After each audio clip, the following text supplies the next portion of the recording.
na porta da revista. Eu já trabalhava na revista. Caramba. E levaram a DT e sumiu forever. Os caras achavam que era moto de imprensa e no final era sua e você tomou. Era a minha moto e assim, foi no mesmo ano, aqueles anos onde você toma aqueles choques, né? Sei. Tapão da realidade, Acontece do mundo. Ó, bota o pé no chão. Então roubaram a minha moto. No final daquele... Isso foi em agosto. Agosto. Começo de agosto. Meu pai morreu em outubro. Meu filho nasceu uma semana depois, antes do meu pai. Caramba. E no final do ano fechou a revista. Nossa, que ano. Este é o Insidecast, o seu podcast do Inside Cars. Insidecast. E ele tem o apoio de The Garage e betmais.com.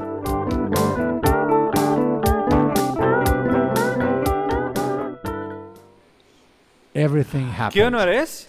1988. Caramba, Puta bicho. merda. Então foi tudo de uma vez, assim, quando você tem...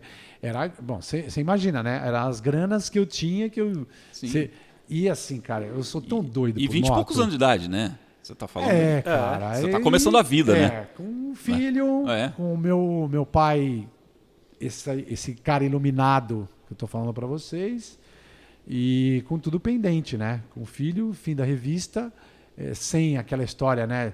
Tranquila que talvez eu tivesse... Nunca me arrependi de ter saído do IPT, mas é uma instabilidade que todo mundo da área de comunicação vive. Sim. E eu vivi isso, a revista fechou e... Ad eternum. Você vive isso ad eternum. Tchau. Mas você vê, do outro lado, o programa de rádio continuou e o dono da rádio falou assim, tudo bem isso aqui. Aí eu comecei a viver essa outra vida. Precisa de patrocínio o programa. E aí os Então, caras se da você trouxer concessionária patrocínio, se você trouxer patrocínio, é um jeito de você ter o seu. Eu sou péssimo de vender.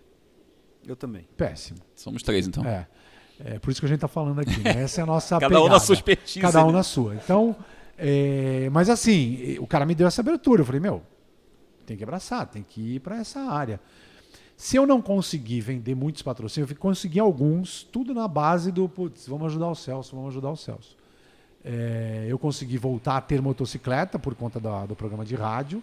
Porque a DT você tinha perdido. né? Acabou. Exato. Não tinha seguro Não, de uma DT. seguro em 88 não. Cara. Não, né? Se você falasse em 96, pode ser em 88. Não existe. Então, assim, começar do zero, a rádio ajudou pra caramba, e foi exatamente na mesma fase que eu comecei a ficar ligado em todas e quaisquer oportunidades. Claro. Comecei a fazer freela também na TV Cultura e começaram a pintar os freelas em jornal. Então eu já fotografava, então eu saía para fazer matéria para o jornal, eu fotografava e trazia matéria. Sensacional. E na TV Cultura era assim, comecei como comentarista. Na Vasca. Na rádio também comecei. Não vai ganhar nada, vocês sabem como é que é. A área é Sim. assim, pra você mostrar quem é que você Sim. faz e não ganha nada. Bacana que ligou a bomba aqui bem É. agora, mas tudo bem. O pessoal em casa não ouve, mas É uma aqui garagem, fica na né? nossa orelha. O pessoal tem que entender que é uma garagem. É uma Mas assim, aí tinha que vender e tinha que fazer alguma coisa. Mas foi nessa mesma época que pintou oportunidade na TV Cultura. TV Cultura, voltando, né? Aí falar de televisão. TV Cultura começou a mostrar corridas de moto e eu fui bater na Oi, porta. tudo bem? Só que eu fui bater na porta com o quê? Com gravadora. Para fazer matéria para o meu programa de rádio. Então as coisas foram se ajuntando e se ajudando. Aí eu fiz Eliana Arndt, que era a diretora de esportes na época, infelizmente também nos deixou. Um anjo, uma pessoa que conhecia muito, super jovem, sabia identificar gente entusiasmada, né? Os meus primeiros filhos da TV Cultura também na faixa, mas todo mundo da TV Cultura meio que adotou aquele cara estranho que conhecia tudo de motor. Porque eu já conhecia, já acompanhava a Fórmula 1 desde a época que eu lia para o meu pai. Já você conhecia... curtia também as corridas de... Sim, Você sim. trabalhava com moto, mas você assistia as corridas Acompanhava, sempre fui apaixonado, né? Toda a carreira do Emerson, né? Sou um fãzaço de Emerson de início, por conta das matérias, né? Então eu soube e li pro meu pai, quando tem um brasileiro indo lá correr e tal, esse cara, ele foi correr de Fórmula 3, então eu li as matérias, né? Era coluninha, mas saía no jornal. Sim. Né? E outra, tinha o patrocínio do Café do Brasil, né? no Emerson. Sim. Então a gente tem que ligar essas coisas e entender por que estava no jornal também. Então eu já conhecia, e aí eles começaram a perguntar. Pô, legal que você sabe de moto, que você trabalhou, mas tem uma coisa aí de fórmula, você sabe? Não, sei, vamos e tal. E outra, eu já tinha passado pela FATEC. Então eu já Sim. entendia de vetores. Então era muito mais fácil eu conversar a respeito daquilo.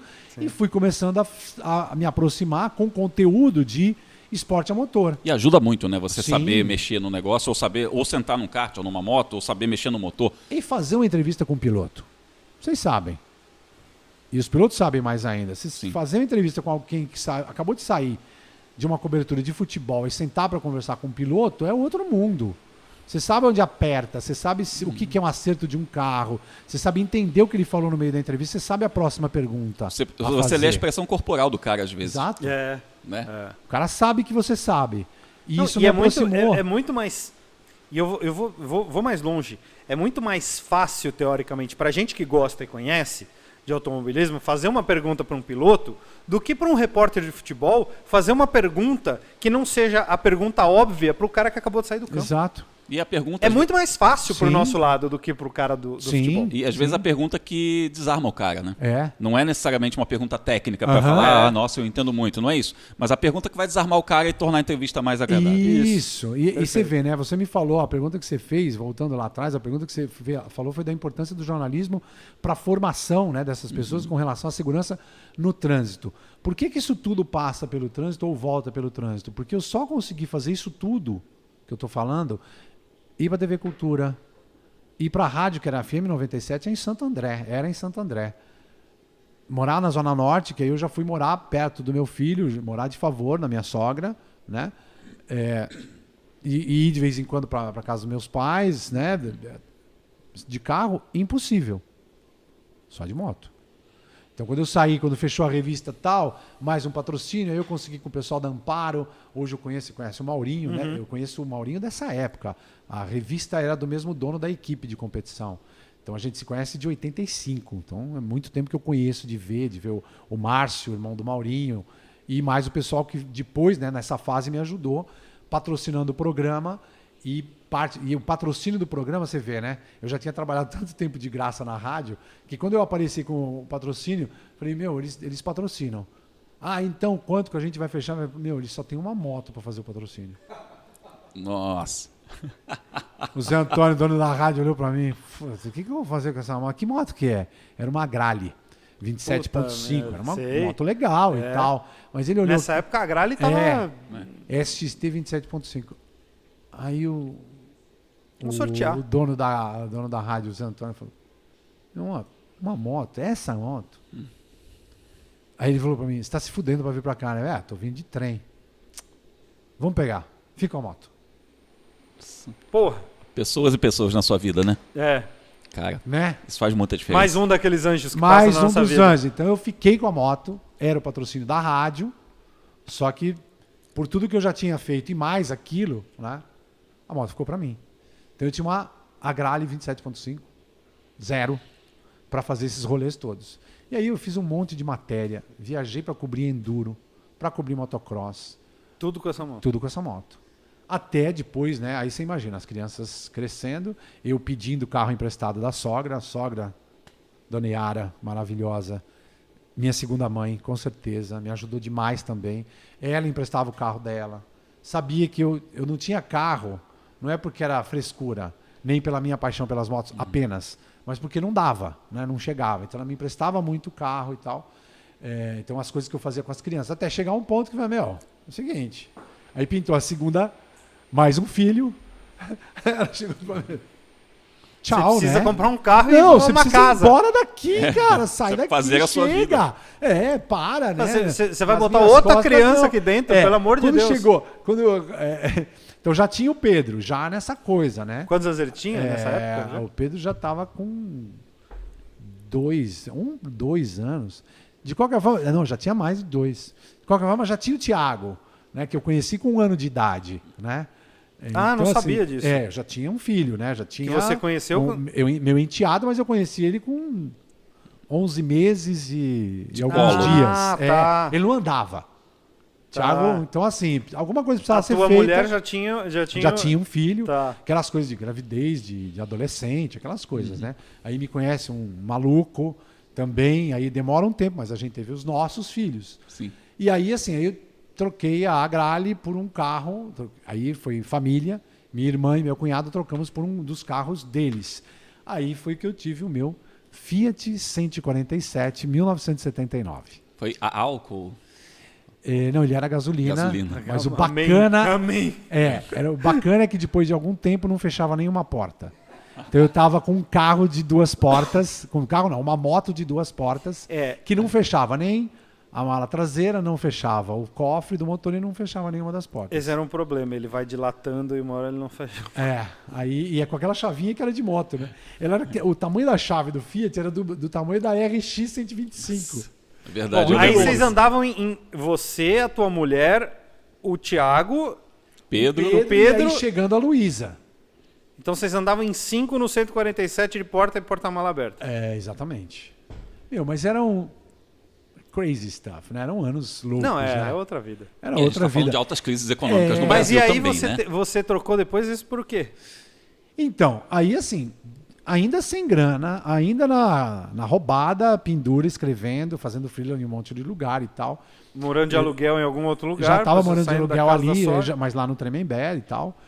Aí eu lembro de a minha última peripécia com esse Fiat, que eu vendi esse Fiat porque assim, era impraticável o carro, porque Fiat... Só falta você falar que foi o Josias que Desculpa. comprou, porque ele adorava. Mas assim, eu vou... Pode dizer que é uma merda? Pode. Que, pelo menos esse, eu não sei dos apaixonados por Fiat 147, mas era uma bosta. Dava problema direto. Eu lembro. Eu tinha lembro os saudade amigos do da meu pai. moto. Eu tinha saudade da moto. Aí assim, não tinha jeito, eu tinha que dar um, né? Enfim, comprei uma moto e meu irmão me ajudou a comprar um carro. Um Maverick. Um Maverick legal. A primeira vez que ele me falou, cara, eu tô vendo aqui na empresa... O cara trocou o Fiat 147 por um Maverick. Comprou uma bosta por uma merda. Mas, Não, veja mas bem, que motor era? 4 cilindros. Eu gravei a Ford Maverick essa semana e eu falei, o meu bisavô teve um Ford Maverick, ele era 4 portas e com motor errado, 4 cilindros, 2.300. Não, eu acho que os 6 cilindros era mais errado. Era, Que mas só tem no Brasil, que é motor de Jeep, É. pelo amor de Deus. era o motor de Jeep Era de o motor rural. do Jeep. Então, pelo amor de Deus. Então eu tinha o menos ruim, que era um motor brasileiro, né? Feito Não, em e Taubaté, exportado para os Estados E Unidos. ele não era né? tão ruim assim, porque ele saiu até nas Ranger mais modernas, aí Exato. anos 2000. Eu tive uma Ranger 97 feita na Argentina, era esse motor. Mas já era um carro velho, né? Tipo, Já era um carro uma velho, Maverick. mas era o que, Mas era o que eu o que conseguia. dava. Era o que eu conseguia. Enfim. Era mais meu irmão velho que o falou assim, 147. olha, arrumei um carro para você, vou resolver esse seu problema. Então tá lá o carro. O legal é que o carro, uma Maverick 78, Veio mais LDO. velho do que o 147, que era 7.9. LDO, bacanão o carro, pouco usado e tal. Beleza, falei, tá bom, então vamos fazer negócio. Legal? Legal. Aí no dia seguinte, ou na semana, pô, tamo lá e tal, ó, então eu juntei, vendi aquela moto, tô separando uma grana e tal, posso pagar em vez?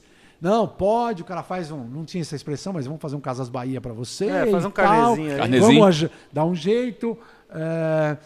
Legal, né? LDO, já tô vendo, interior. Aí foi, então, é 77, não é LDO, mas é o LS, fica frio, de boa, você vai curtir o carro tá bacana e tal. Ele tava caracterizado como Era LDO. verde. Ah, o do meu bisavô era então. verde também. Então, só que aí o 77 já era azul. Na semana seguinte, o 77 não era mais LDO, era LS, era azul. Beleza. Vamos resumir a história? O Maverick Era era outro 76, marrom, modelo básico, L. Não tinha grade já não tinha grade e tinha um farol quebrado. Como isso aconteceu? Como é que ele passou de LDO Não, 7.8? porque o meu irmão mais velho estava me resolvendo um problema. Então, Cavalo cala a dado boca. não se olha o dente, né? Cala a boca. Cala a boca, pô. É esse carro aí. Então, não funcionava o marcador de combustível. O que é uma delícia no carro desse, aliás. No Maverick, Maverick é maravilhoso, Pô, é. tranquilo, né? Perfeito. Você parava todo dia no posto pra saber se tinha gasolina ou não. Em poucos meses furou o tanque.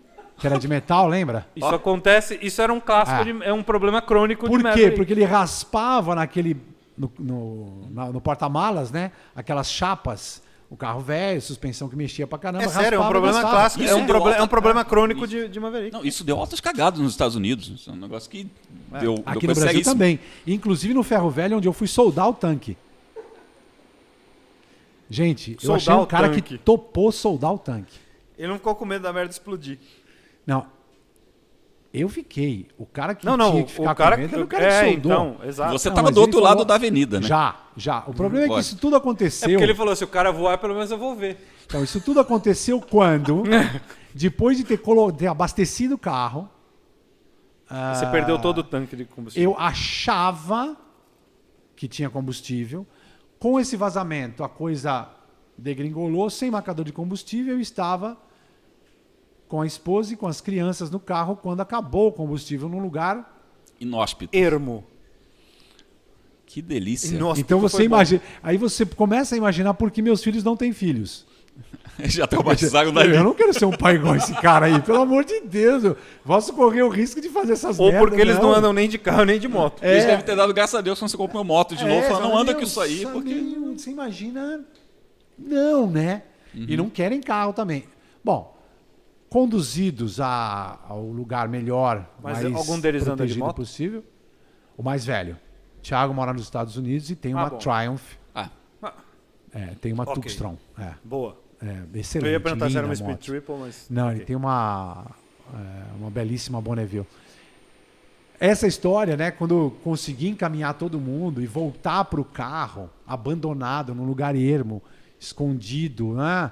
Aí eu falei, meu, como é que eu faço para sair daqui, né? Arrumei algumas boas almas que me ajudaram a enguinchar, puxar o carro com corda, porque um carro desse você já tem corda, né? Você já vai no Esse porta-mala carro com você já kit. tem Você cabo já- de você já chupeta, tinha- tinha tá. tudo essas coisas, todas Kit essas paradas. completo. A polícia me parava, quando eu chegava em casa, me parava toda sexta-feira que eu chegava do programa de rádio. Toda sexta-feira eu era parado pela polícia, inclusive a polícia vai, opa, tudo bem, como é que é? Por quê? Não é você. Pra que a gente parava toda Um semana? Maverick, com aquela suspensão,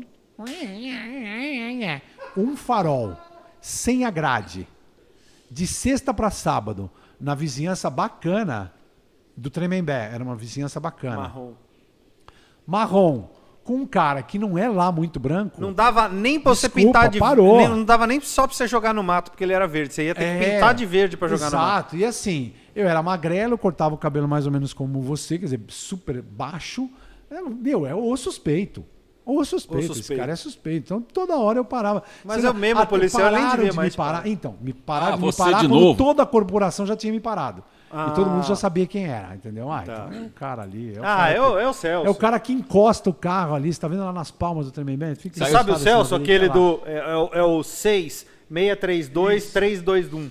Ele sabia o RG dele. O fim desse Maverick foi o seguinte: ele ficou parado na frente da casa da minha mãe, um baita de um tempo, Quebrado. quebrado, com todo mundo reclamando, porque o único lugar que eu consegui parar lá na frente de uma curva, né, que o pessoal fazia a curva para entrar numa rua. Atrapalhava pra cacete. Atrapalhava pra cacete, toda hora alguém aparecia lá, porque tinha que fazer. Enfim. Capim embaixo do carro já. E você não tinha mais carro. Não. Só moto. Aí eu tinha que ir em moto e, assim, dependendo de ônibus, quando fazia alguma coisa com a esposa e com a família, táxi, sei e lá. dependendo da Dona Yara, minha sogra maravilhosa. Aí eu pegava esse carro, tirei esse carro. Que ano era isso? Putz, cara, aí a gente já tá falando das 8. crianças pequenas, já estamos com 90, já a Luísa na parada. Sem já é 90 e tanto 92, tinha Maverick 78, Quando você entrou na 6. cultura. 77, já tava na TV Cultura. Já Nossa. tava trabalhando, já tava começando a minha Maverick vida de 76, é fixo. verdade. Eu já tava com É, 78 ainda na cabeça. Eu já era jornalista CLT na TV Cultura quando as coisas começaram a melhorar, eu consegui tirar esse carro de lá e entregar num ferro velho. Puta vida. Puta vida. Porque travou o câmbio. Ah, e não tinha. Não, o câmbio era uma o que merda. fazer. O câmbio não tinha Cara, muito o que fazer. Você tocou num negócio. O papo tá muito permeado com cheiro de gasolina, maravilhoso, óbvio, né? A gente adora, mas assim, você tocou num negócio de você começar na TV Cultura, a coisa começar a estabilizar e tal, e você virar um cara de projeção, né? Que você se tornou um pouco referência dentro do que você fazia, especialmente no setor de moto e tal. Quando que você entendeu que tinha dado certo foi nessa fase que você falou, putz, cara, porque você saiu lá daquela sua vida estável e virou isso. E aí eu tenho uma outra pergunta também, junto dessa, que é a seguinte. Você virou redator, comentarista, repórter, apresentador, tudo no meio na necessidade, que é um pouco uma história que eu me identifico também um pouquinho. A necessidade vai fazendo a gente se tornar 1001 coisas, né? E quando que você percebeu que isso era um ativo? Que você falou, putz, cara, eu sei fazer quase tudo aqui na comunicação e isso é um negócio legal. E agora eu vou narrar. Eu posso dizer o seguinte, por conta da minha história, filosofia para mim está na música. E o que você falou assim, quando é que você se percebeu? Eu acho isso de ter chegado, ter feito, eu vou repetir, Raul Seixas. Acho isso uma grande piada e um tanto quanto perigosa. Eu não cheguei em lugar nenhum. A gente está sempre indo, né? A gente está andando. O que a gente vai fazendo, eu acho que eu só aprendi. Meu lema sempre foi, eu sou aprendiz de tudo. O que tiver para fazer, daqui a pouco a gente vai começar um podcast, daqui a pouco eu vou precisar e preciso, né? Tenho feito edição, porque a gente tem que fazer coisas, né? Hoje, a minha esposa tem uma padaria, nós temos uma padaria, ela é uma excelente padeira, precisa fazer o quê? Com ela eu aprendi... mesmo, viu? Porque eu já comi o pão de maravilhoso. linguiça dela, é um negócio inacreditável. Maravilhoso. Com ela e recentemente eu aprendi a fazer coisas que eu não fazia, porque assim, você corre atrás de dinheiro e da profissão tanto que você comete os maiores pecados da sua vida atrás desse negócio chamado dinheiro, emprego e essa piada que é alguma estabilidade, que é você não ver os filhos crescer. Essa é a pior coisa que um ser humano pode fazer e eu fiz, porque eu estava entretido em outras coisas. Hoje em dia eu tenho tempo, graças a Deus, de lavar louça, de lavar louça direito, né? De arrumar a casa direito, de ter um cachorro e limpar o quintal. Coisas que eu não pude, não deu para eu fazer quando eu estava em outras fases da vida. Tem uma fase da vida que você fica meio naquela roda viva, né? Que tipo, se você parar, você cai, né? Isso. E isso é um negócio que todo mundo passa por isso. Né? Todo mundo. Principalmente nessa fase aí, né? Início de casamento e tal. Mas você imagina com formando filho, sua carreira, filho pequeno. E aí assim, a carreira estável pra caramba que a gente tem, demora a estabilidade, as coisas vão acontecendo e você vai, né? Você vai dando... E todas essas funções eu fui abraçando porque elas pintaram na oportunidade e eu me dispus a fazer. Sim. Eu não faço há muito tempo, mas, por exemplo, eu fiz vozes de desenhos do Gloob Gloob na TV Cultura. Eu tive essa oportunidade que legal. lá, do Morph. Pô, sei. Rapaz. As vozes lá são eu que conto as histórias e faço as vozinhas do Morph, dos personagens e tal. Puta, que legal. Participei, aliás, outro dia mesmo, eu até compartilhei no meu Twitter, me perguntaram, como é que é, você trabalhou na TV Cultura e tal. E eu fiz um episódio do Mundo da Lua, As do Volante. Deixa eu ver. Então, do Lucas Silva e Silva, eu tô lá, o Elvídio tá lá. Caramba. A gente tá lá narrando a história. Tá, o Carlos Fernando, com quem eu trabalho hoje no Band Esportes. Sim. O Carlos Fernando faz a narração da corrida real, né? O que estava acontecendo na realidade. Então, quando o Lucas Silva e Silva vai narrar a corrida fictícia, sou eu que narro essa corrida fictícia. E o engraçado foi que na história... O pessoal lá, o Cal Hamburg, a turma toda, eles botaram uma coisa que estava rolando na época, que era vocês devem lembrar da briga, né? Do mal-estar entre Galvão Bueno e Reginaldo Leme. Sim. Clássico dos anos 90 ali. E a gente faz isso no episódio. Prestem atenção, a partir dos 21 minutos. Os easter eggs de Celso Miranda. Aí a gente faz caras e bocas e tal. Se tivesse pintado mais oportunidade de ser ator, acho que eu teria enveredado também, não teria fugido dessa história, não. Cara, tá vendo? E como é que foi essa história? Tudo bem, aí você saiu da cultura para ir para... SBT fazer indie já. Já indie. 10 anos 90 de TV Cultura, 98. 8. E aí eu devo 97 para 98. E eu devo dizer o seguinte, que eu, como sou do Rio de Janeiro, né? Não, o pessoal não deve nem... algumas pessoas não devem nem saber, né? Mas TV aberta na época tinha essas coisas. Passava nos lugares, não passava em outros. Então, não tinha TV Cultura no Rio de Janeiro. Não, porque é uma TV, a TV estatal do governo paulista. Do governo paulista, exatamente. Só algumas TVs educativas passavam. Isso, e alguns programas passavam dentro da TVE, que era TV educativa, que era TV que era nacional. Então, assim, eu não conhecia a sua figura, tá? Talvez tenha lido textos seus, mas sem saber que eram seus e tal. E eu conheci você como comentarista da Indy e eu me lembro de aparecer uma coisa na revista Racing com uma foto sua que era uma 3x4 e o pessoal colocasse, esse é o novo comentarista da Índia. Eu falei, caramba, né? De onde tiraram esse cara? Que é isso, né? Aí eu li o currículo e falei, nossa, né? Tipo, falaram bem de você, contaram uma história legal e eu falei, caramba. Marco Zamponi. Né? Grande Zampa. Grande Zampa. E aí, cara, você começou a falar, aí é outra jogada, né? Que você está falando para a TV aberta, para um público muito maior, para um público que talvez nunca tenha ouvido falar de você. Isso tocou de alguma maneira? Você sentiu essa transição de alguma forma? Ou foi natural? Seixas. I'm just a working man. Eu sou só um trabalhador, cara. Let it be, né? Mas você tá falando Não, de porque- 98? Pera um pouquinho. Eu me lembro, como tem a ESPN Brasil nisso, o limite, foi antes. Foi antes. Ah, Foi ao mesmo tempo. Concomitante. Ok. Eu estava na TV Cultura e o José Trajano era nosso comentarista e começou a ser o chefe de redação do Canal Mais. Tá. E aí tem uma interseção bem grande com TV americana e esportes americanos a motor.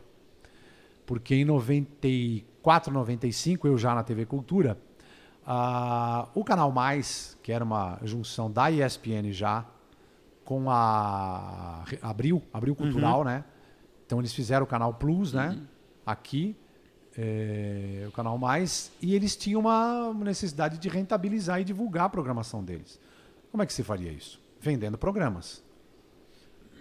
E eles tinham que passar pelas redações, tentar vender em alguns lugares e tal. E um dos lugares que eles passavam para vender era a TV Cultura. Aconteceu de fazer uma parceria lá, então eles compraram várias programações do canal ESPN, também algumas coisas da Disney para passar na programação da TV Cultura. Só que o único cara que conhecia de esporte a motor lá na redação do esporte era o Celso Miranda. Então a Vilma, esqueci o sobrenome dela, desculpa, Vilma, trabalhava já com Trajano, ela fazia as vendas do canal, sentou. A Vilma vai vir aqui para trazer algumas coisas, ver o que é legal, porque a gente não tem ideia do que é legal aqui. Aí eu juntei tudo, né? Foi A aí história que da apareceu a revista. NASCAR na tua vida. Exatamente. Nesse momento. Nesse momento aparece a NASCAR e não só, né? Eu, apaixonado por moto, já fazendo muito carro e moto para o programa Vitória, para os grandes momentos do esporte. Nossa, eu amava os grandes momentos do esporte. Puta Aí vida. vai aparecendo o line-up deles, o que tinha? Supercross americano. Nossa, aquilo era do cacete. Bem na época de Jeremy McGrath. Exato, não antes do Até Jeremy antes, McGrath. Jeff NHRA, Dragster E a NASCAR. e a NASCAR. Indy já... Indy não era no Não. pacote deles, não estava ainda no pacote deles, até porque já tinha direitos sendo vendidos no Brasil para TV Manchete e tal. mas você se familiarizou, digamos assim, com o meio americano, Sim. o método americano de fazer esporte e evento. Exato, aí Monster Truck, tinha todos esse tipo de evento. Era um line-up enorme que tinha. E aí Que tinha um monte tesão. de coisa que e aí assim, aí eu aprendi, né, a trabalhar jornalisticamente com essa história, né? Para quem você está falando? Estamos falando de TV Cultura, então temos que acompanhar campeonatos e nada muito né? Não precisa precisa desse negócio de carro amassando carro. Forma o quê? tinha o Destruction Derby. Já tinha. Mas forma o quê? O que isso significa para. É legal para a galera? vai agregar, não, né? Não agrega nada, né? O que é legal de agregar? Supercross, porque nós temos motocross e vai inspirar os pilotos brasileiros. Afinal de contas, temos pilotos americanos correndo no Brasil que gostariam de estar lá e vão assistir uma semana depois o que está passando lá. Olha que legal. Bacana, bacana. NASCAR, por quê? NASCAR aí já tinha uma memória minha da TV Globo e TV Bandeirantes que passavam uma programação americana da NBC, que era The Wild World of Sports. Meu Deus. Isso é dos anos 60, começo dos anos 70, e eles passavam flashes das corridas da NASCAR. Eram enlatados americanos que Enlatados vinham. americanos Com que um vinham voice-over, prontos né? Isso. e passava Total. já no Esporte Espetacular da TV Globo e passava em alguma coisa da TV Bandeirantes. Era enlatado, vinha pronto. E foi onde eu conheci Bob Ellison, e foi onde eu ouvi falar não de Dale Earnhardt, mas olha aí a memória, Richard né? Petty. Do Richard Petty. Petty, né? Kyle Yarborough. Eu já sabia desses caras lá, acompanhando, vendo televisão e lendo os jornais. Né? Então, quando eu vi isso aí, eu falei, nossa, cara, isso vale a pena acompanhar. Por quê? Porque aí, já estudando, né? Estamos falando aqui do cara que lia enciclopédia. Então, quando isso aí caiu na minha mão, e eu dentro da TV Cultura, já tinha vários arquivos que eu já tinha fuçado, porque a TV Cultura tinha muito filme de 16 milímetros que eles recebiam da BBC, de outros canais. Sim. Tinha coisa que estava largada, lá parada, e eu subia lá na Moviola para assistir tudo, aí fazia pesquisa, ia lá na hemeroteca e tal. Eu gosto desse negócio, eu gosto de estudar. Aí eu já sabia quem eram, né? O que era a NASCAR. E eu falei assim, a gente só vai formar a gente para assistir Indy se os caras entenderem o que é oval. Para entender o que é oval, NASCAR. NASCAR. Que começou antes, começou na praia. Né? Aí junta com todo o repertório que a gente tinha e possibilidade de estudar e aprender lá, vamos juntar tudo isso, vamos fazer Supercross americano, vamos fazer Dragster, porque é legal, porque é explosão, isso é emoção. Mas isso você fazia na Cultura? TV Cultura. E como isso foi parar na ESPN? Como Isso surgiu já o estava limite? na ESPN, mas aí que tá, eu tô te falando que o Trajano era comentarista na TV Cultura, eu fazia futebol. Eu cobri jogo de futebol na TV Cultura anos e anos. Tá. Inclusive, a Taça Libertadores da América, há um tempo atrás, o pessoal do SBT até me ligou e falou, olha, vai ser a primeira repórter que vai cobrir uma final de Libertadores. Não, a Lia Benchen, pela TV Cultura, cobriu as primeiras finais de futebol americano, quando o São Paulo jogou com o Newell's Old Boys, Sim, no Morumbi, 92. e a Lia atrás de um gol e eu atrás de outro. Caramba. A gente era repórter de campo. Né? E o Carlos Fernando narrou esse jogo. Então a gente até trocou informação. Ah, mas Cara, que legal. não vale para TV aberta, né? Eles até conversaram, conversei com eles todos. Então, Legal. falou, ó, só tem essa informação. Em TV aberta no Brasil, não sei se era no Brasil inteiro, mas a Lia Benchen foi a primeira mulher repórter a fazer. Enfim, o Trajano era nosso comentarista, comentou esse jogo, inclusive. E estava começando, fazendo, cara, meu, preciso de alguém de esporte a motor. Ô, Celso, ó, tá a fim de fazer uns freela lá com a gente? Essa fase é interessante porque já tinha acabado o programa Vitória. O programa Vitória da TV Cultura já tinha acabado. E tinha uma equipe, redatores, editores, supra-sumo, Gente fino boa do pra fino. cacete. Caras preocupados, porque a TV Cultura nunca se preocupou com audiência. Ela se preocupava com Qualidade. qualidade. É tipo Para a vocês, BBC. terem uma ideia, para vocês terem uma ideia, a gente fazia o repórter, eu saía de repórter também. Você saía para fazer uma reportagem, você tomava cuidado para não falar na pergunta, não cometer erro de português na pergunta. Não cometer qualquer erro de português na pergunta, muito menos na passagem. Se tivesse tido qualquer erro de português, não entrava a sua passagem. Não, mas ela é fundamental. Deixa quieto, deixa pra lá, né? Sem passagem. É isso. Você errou. Então, assim, a preocupação com segurança era muito intensa, era muito grande. Não sei. A o que alarme é está isso. tocando. Será que é por causa de algum incêndio aqui? Bom, temos alarmes na garagem. Bom. Então, tem carro pra caramba aqui também, né? Vê o que é, Cauê. Você quer dar um break aí? Não, né? vambora. Então, assim,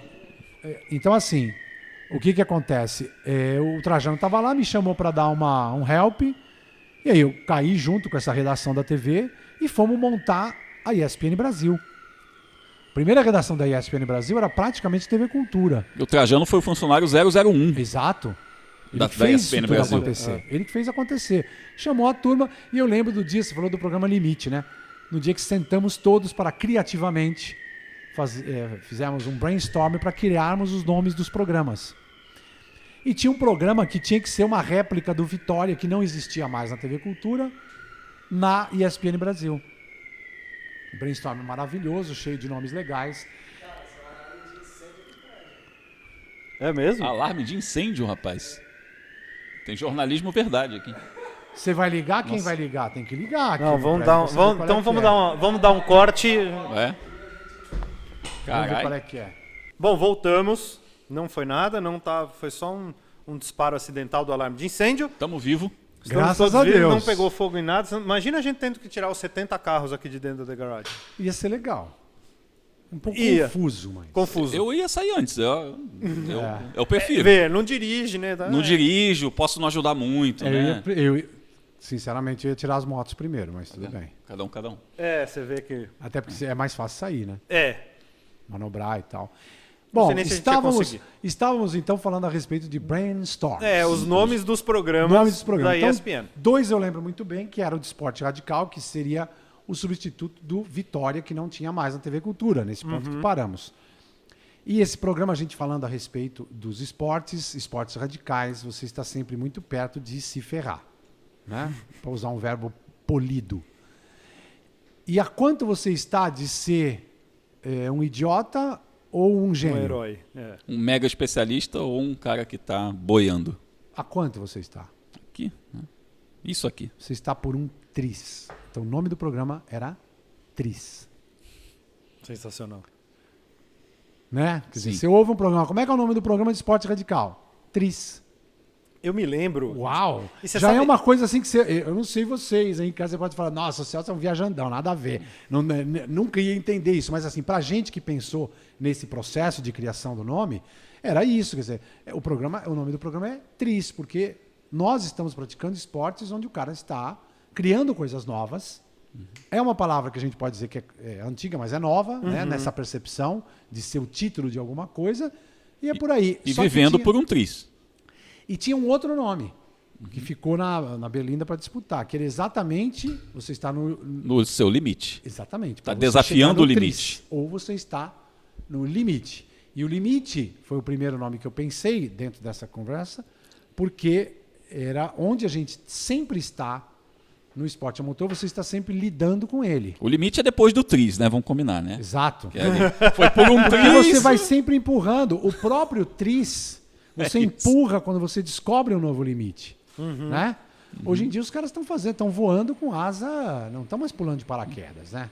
Não tem salto de paraquedas. O cara salta com uma veste, com Sim. uma roupa, um traje. Eu outro dia vi um vídeo de um cara pousando sem o E paraquedas. o que a molecada tá Ele fazendo de desce, desce, desce, bicicleta? e aí ele vem planando no coisa assim, e aí ele faz assim E desce. e para. É. Ele não usou paraquedas, ele É. pulou de uma montanha, chegou a 280 por hora, sei lá, descendo de cabeça. Com aquela roupa. E depois ele pousou sem Não, paraquedas. e até no esporte a motor, você vê, o muro é o limite, né? Sim. Tem piloto usando o muro Sim, para ganhar posições exato. e se Foi o que classificar para o aconteceu playoff. lá na Então, quer dizer, nem o NASCAR, limite exato. é mais limite hoje em dia. Então, quando a gente estava nessa discussão, aí ficou e fechou o nome do Tris para ser o programa de esportes radicais, eu falei, então eu vou ficar com o limite para fazer do esporte a motor. Fechou e assim fomos. E foi assim que foi criado. Então, você falou de TV SBT, então eu comecei em 95, eu comecei na ESPN, já Foi- nessa turma. E foi exatamente Pra fazer o quando limite. o meu pai assinou a TV a cabo, que era TVA na época, né? Que depois virou Vivo, mas era TVA na época. E eu comecei a assistir aquilo. E, por acaso, eu mudando, vi ESPN, eu gostava da ESPN, já da ESPN gringa. Nascarizou-se, né? Não, e aí aparece o programa Limite com este cara. E é a partir daí que eu já tinha visto alguma coisa na cultura, mas quando eu vi, isso é um negócio meu. Não, Você que aí- entende? Porque era um negócio novo TV a cabo no Sim. Brasil. Não, e tem outra coisa. Os teus amigos da classe, 2 ou 3 tinham. Não, e tem outra coisa aí. Você está juntando jornalismo, debate, mesa redonda, com o que você gosta, que é o esporte a motor. Exato. É. Aí você uniu os dois mundos, os seus Não, dois e o mundos. limite na ESPN, ele não tinha, ele tinha matérias, ele era só de matérias. sim. Usava o arquivo e muitas coisas da ESPN para a gente fechar 1 hora de programa, que vocês sabem que não é fácil, semanal. Eu sozinho, né? Tem essa também. Você um SEDOC. Não, Às e vezes nem lembra isso. que era na MTV que a gente Sim, editava. sim, E eu sim. editava de madrugada, porque eu trabalhava de dia. Trabalhava na TV Cultura, no meu segundo emprego. Né? É muito E glamour. você que fazia exatamente, edição jornal. também. Ou seja, gente, Então você fazia a edição também. O jornalismo, edição. o jornalismo é glamour puro, fazia viu, a gente? pauta, fazia os offs, montava o programa, ia e tal. Só Arrumei se uma for no William estagiária, Bonner aqui, Márcia Silcio, minha primeira estagiária, que eu tirei. Ela era estagiária da Rádio Cultura, eu levei ela para trabalhar comigo nas madrugadas. Legal demais. E a gente editava lá na MTV, e editava de madrugada, que era o horário que eu podia, que dava para ela, então a gente entregava o programa pronto uma vez por semana. Agora, você se lembra da música tema da primeira edição do Limite? Acho que você não lembra. Assim, ela tá dentro da minha cabeça. Eu não posso cantar ela agora, mas Você lembra que banda que era? A banda é a mesma que batizou a minha A sua primeira moto, moto. Van Halen. Van Halen. Só que com o Sammy Hagar cantando Right Now. Right Now. Então, você lembra? É só você lembrar. Se Tesão. você tá na internet, vai lá, dá uma Nossa. pausa aqui e procura o que era Right Now. Olha isso, velho. Ela já começa. Você lembra o riffzinho. piano? Juro. O teclado? Ela Você começa brinca? com o teado. Sim. Cara, é sério, é a minha infância isso. Você lembra o que era a primeira imagem do Limite com esse piano? Era um negócio, desculpa, era de fuder. Porque o clipe era... Não, eu lembro do quadriculado em verde e amarelo, escrito Limite, que vinha parecido. Isso daí. Mas assim, o clipe começava com uma imagem de hill climb, de subida de montanha em Pikes Peak. Sensacional, cara. O Bob Unser num carro Priscas eras. num carro de motor dianteiro, tração traseira, a câmera em cima do tanque, em cima da cabeça dele, e ele quase caindo no precipício em Pikes Peak, na pista de terra, fazendo aquele controle. Ou seja, mostrando que o limite era bem depois do Tris. Exatamente. Tá provando na primeira Exatamente. imagem. Inclusive no horário Aquele- vinha... Não, vinha Quando o a Tris gente depois fez- o Limite. Quando a gente fez esse negócio, foi muito do caralho. Muito do caralho. E aí a gente fez outras coisas muito do caralho nesse programa, que foi, por exemplo, colocar a música Thank You, que é do Led Zeppelin, Sim. mas na versão do Duran Duran, para uma sequência de imagens, para a gente lembrar do Ayrton Senna pilotando em Bercy. No De último, kart. de kart, ele de roupa branca.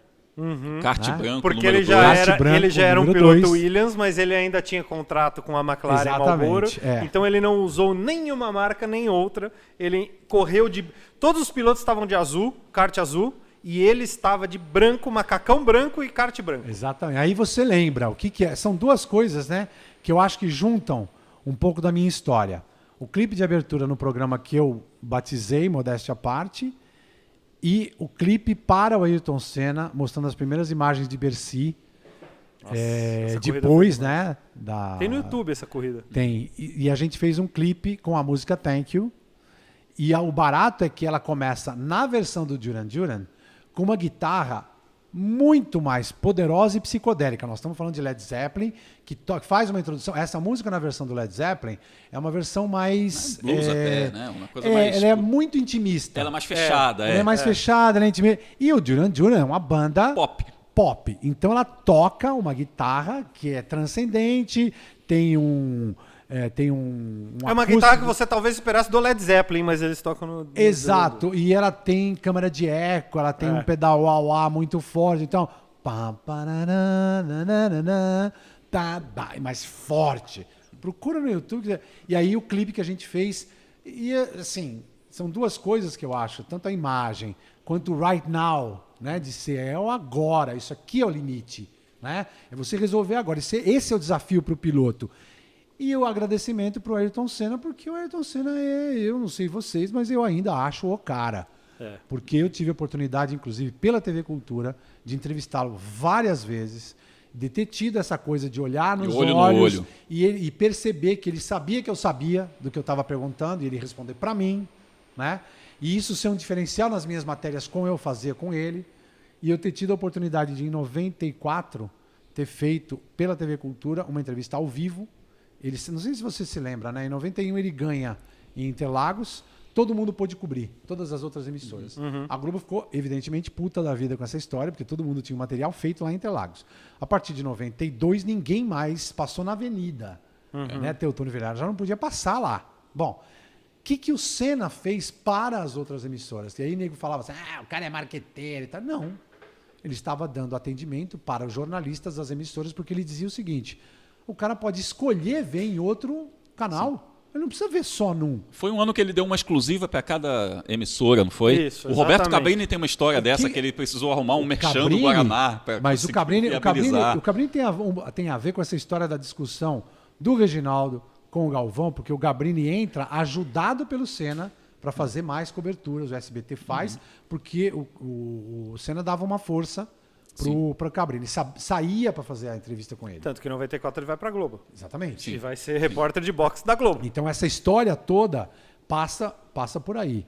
Bom, quando o Ayrton Senna começa a pegar o helicóptero e ir para o edifício lá na Zona Norte, lá em Santana, desce lá no escritório dele, onde ele... No escritório não, tinha um auditório lá no prédio, ele dava entrevista lá.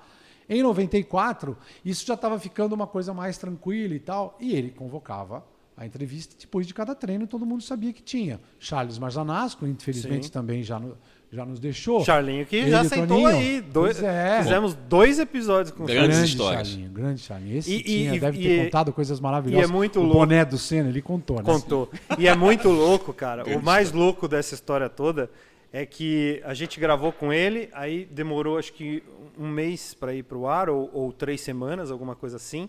Foi o primeiro pro ar e ele morreu no meio. Ele morreu entre o primeiro e o segundo episódio dele. Que bom que vocês conseguiram fazer isso. Cara, foi com assim, ele, pra ele e pra as nós. filhas dele agradeceram tanto a gente, cara. É. Porque elas falaram, tem coisa que a gente ouviu ali Pela que primeira a gente vez, não né? sabia. Um registro histórico. E, né? e eu é posso, mesmo. e eu posso falar de boca cheia que ele disse aqui, com lágrimas nos olhos, que ele gostaria. Ele falou: sabe aqueles caras que são enterrados com bandeira de time em cima? Eu gostaria de ter a bandeira da Audi no meu caixão. E esse episódio não tinha ido pro ar. Eu recortei esse pedaço, mandei pro Cláudio Ravix da Audi e eles mandaram uma bandeira. coisa E eu linda. tava E assim lá a hora que a bandeira chegou. E assim foi feito. Foi do caralho. Deus te abençoe, cara, por ter proporcionado esse momento pra ele, porque esse tipo de reconhecimento é uma coisa que a gente não tem. Exato. Não tem. E ninguém ia saber disso Não. se ele não tivesse sentado aqui e falado. É. E se eu não tivesse falado pros caras lá. Então eu só fui o mensageiro, eu só ajudei. Mas foi foda, cara. Mas você tem que estar no lugar certo, né? Na hora certa. Foi. Como nessa história do Senna, que ele desceu em 94 para dar entrevista e não tinha ninguém ainda, só nós da TV Cultura. Desculpa. Na sexta-feira. Eu- Não, desculpa não, porque isso tem tudo a O ver. Charlinho era o mensageiro na É, história. porque É, ele ele tinha era, feito o que tinha que ser feito, que é convocado a coletiva, e, o pessoal tá vindo, mas a TV Cultura tá aí e eles estão ao vivo. A gente tinha um programa no ar, outro dia até lembrei o nome do programa, tá me escapando agora, mas era Heródoto Barbeiro, que estava na TV Cultura, no nosso estúdio. Acho que era Opinião Nacional, acho que esse era o nome do programa, Opinião Nacional, ao vivo, e eu no link com o Senna lá no escritório dele. E junto com lá no estúdio estava o Walter Barelli, que era recém-ministro do Trabalho. É, isso que eu ia falar. Ele já Era era. o ministro já, de já Estado tava, que estava no programa com o Heródoto Barbeiro batendo papo. Então vamos conversar aí com o Ayrton Senna que está lá e tal. Naquele 94, Cara, Ayrton Senna, momento. vocês hoje em dia, a gente não tem ideia isso era do que pós-GP era. Brasil? Não, é. Antes do GP Ah, Brasil, antes do sexta-feira. GP. Tá. Sexta-feira, que ele acabou rodando Tá. e não terminando a O prova. maior esportista do mundo sem concorrência. Sem concorrência. E uma figura tão importante para o Brasil e para os brasileiros que o Walter Barelli, ministro de Estado, faz para ele a seguinte pergunta.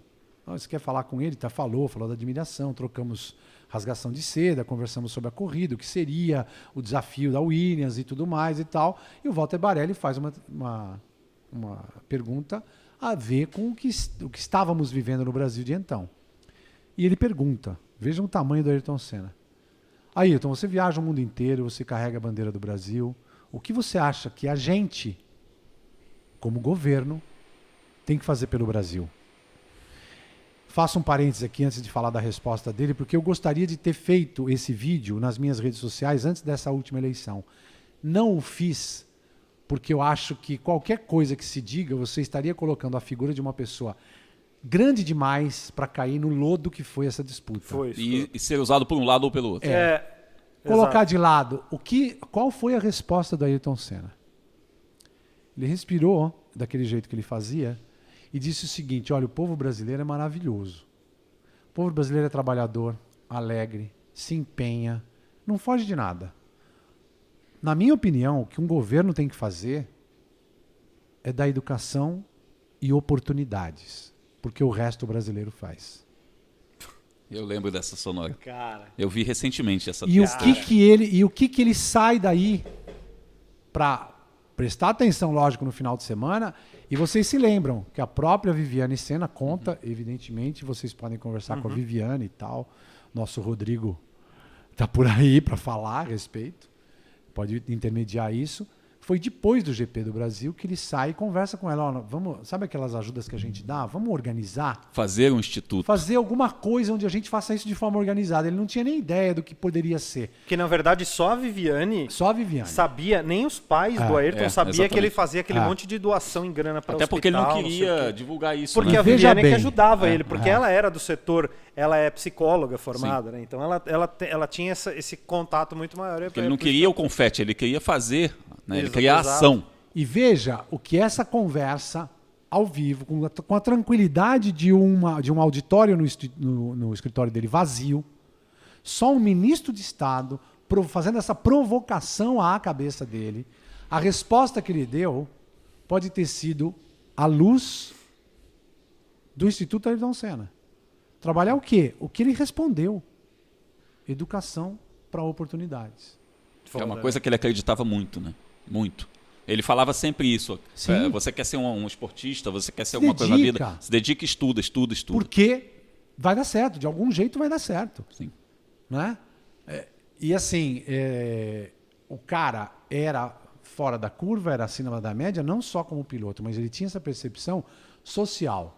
Quando ele voltava com a bandeira brasileira, ele voltava para dar estímulo para um povo que naquela época, é só estudar um pouquinho de história, o que era aquela época em termos de desigualdade social. Existe hoje, existe. Sim. Naquela época era um pouquinho pior do que a gente está vivendo hoje. E era hiperinflação, corrupção, desigualdade social e uma síndrome de vira-lata. A vergonha de expor a bandeira brasileira no exterior, por exemplo, né? Que era uma coisa que se tinha na Inclusive porque isso acontece nos Estados Unidos até hoje, mas imagina nos anos 90 ou nos anos 80 e 70, quando você falava que morava no Brasil. Os caras, mas vocês moram em árvore? É meio isso. Vocês andam de cipó? E aí ele porque chegava... o povo achava isso, principalmente o povo americano, porque não tem... O povo americano, a educação deles é diferente. Os caras até hoje acham isso, cara. Sim, e o que para mim é notável é o seguinte, ele não foi o primeiro. Houve o Emerson, houve o Nelson Piquet, mas assim, ele foi o primeiro que confrontou essa coisa de, peraí, a gente está aqui vencendo no esporte mais tecnológico do mundo, contra os caras que inventaram isso, tem um valor nisso. Sim. E aí ele pegou e ele expôs esse valor. Eu acho que isso para mim tem um valor aí, né? O significado é enorme. Significado de entender enorme. isso, né? Não Eu vim aqui, sou eu. Não é, mesmo sem falar, sobre ele, sem né? puxar para ele. Exato. O povo que ele chamou de maravilhoso, batalhador e que dá a oportunidade que a moçada vai resolver, a galera vai resolver e vai mesmo. Eles, o povo, nós entendemos isso, tanto que aconteceu o que aconteceu quando ele morreu. Tudo parou tudo, até chegar o corpo dele, o velório, tudo. Foi uma comoção nacional, eu diria até para alguns outros países também, foi uma comoção internacional. Sim. Pelo que ele significava. Senna, a marca Senna, né, o nome Senna, conseguiu ser conhecido nos Estados Unidos, onde a Fórmula 1 não existia. Sim. A Fórmula 1 nunca existiu para os Estados Unidos. Porque ele passou, hoje. Né? Ele passou da linha do esporte. Ele virou um hero. Isso. E um hero no esporte. E assim, quando ele morre, em 94, você vê Dale Earnhardt, antes da corrida, falando assim, hoje o mundo do motorsport perdeu o seu maior gênio. Sim. Então, porra, isso era muito foda. Porque o povo que assistia NASCAR consumia loucamente, que nessa época era um dos esportes mais assistidos dos Estados Unidos, acho que só perdia para Super Bowl, alguma coisa assim. O cara, no começo na entrevista pré-corrida, ele fala isso. Os caras, quem é Ayrton Senna? E eu coloco hoje o Senna como um cara que assim, é um ícone, tipo Elvis Presley, Marilyn Monroe, né? E aí a gente vai a outros, né? De muitas épocas. Mas é um cara desse naipe. Né? É um cara que transcende não só o esporte dele, transcende o esporte, transcende sua época. E assim, com toda... Quando a gente passa o tempo, a gente começa a estudar, saber, ouvir histórias e tal, com tudo que um ser humano tem e tem que ter. Com seus erros, com as suas limitações, né? Com os seus apegos, com as coisas, não sei se muito certas, não sei se muito maravilhosas, mas assim, o cara, no que ele fazia, nessa percepção da imagem, do que ele sabia do que era a imagem dele... Ele não era santo, ele era humano. Ele era humano e muito fora da curva. Muito. Mas tinha um entendimento da responsabilidade da imagem que passava, isso é muito importante. Para as pessoas. Isso é muito importante. Você e preservou, hein? Você vira reflexo. Você vê que hoje em dia, né? Com tudo que a gente tem à disposição, de rede social, facilidade de usar e tal, todas as histórias que talvez não fossem muito legais e tal, tanto a família soube preservar, como mais ainda ele, durante a trajetória dele. Ele nunca expôs ninguém. Né? Não. Para não ser exposto, também, mas assim, ele nunca expôs ninguém. Eu tive o privilégio de, nesse meio de 200 mil freelas, de ter trabalhado num CD-ROM para o Instituto Ayrton Senna. Pô, que legal. E em 1996, 97, inclusive dei uma carona pro Jacques Villeneuve para ele entrar lá no Hotel Transamérica sem que a imprensa o visse. Que legal. Dei carona, ele veio no banco de trás do meu carro. Enfim. Nesse CD-ROM eu tive acesso a um enorme acervo de coisas dele, da mãe dele, que ela deixou lá no escritório, lá na Zona Norte, para a gente fazer a seleção.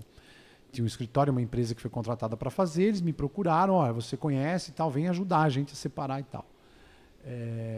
E tinha uma carta dentro. Eu até pedi para o pessoal, vocês têm que expor essa carta. Não precisa expor a pessoa, não precisa expor. Isso não é relevante, né, para a história, né? Não é legal a gente ficar espalhando isso daí. Mas a carta era o seguinte, era de uma menina, de uma uruguaia, que ele conheceu durante a disputa de um sul-americano lá no Uruguai. E ele devia ter, quando ele disputou isso, sei lá, uns 16, 17 anos.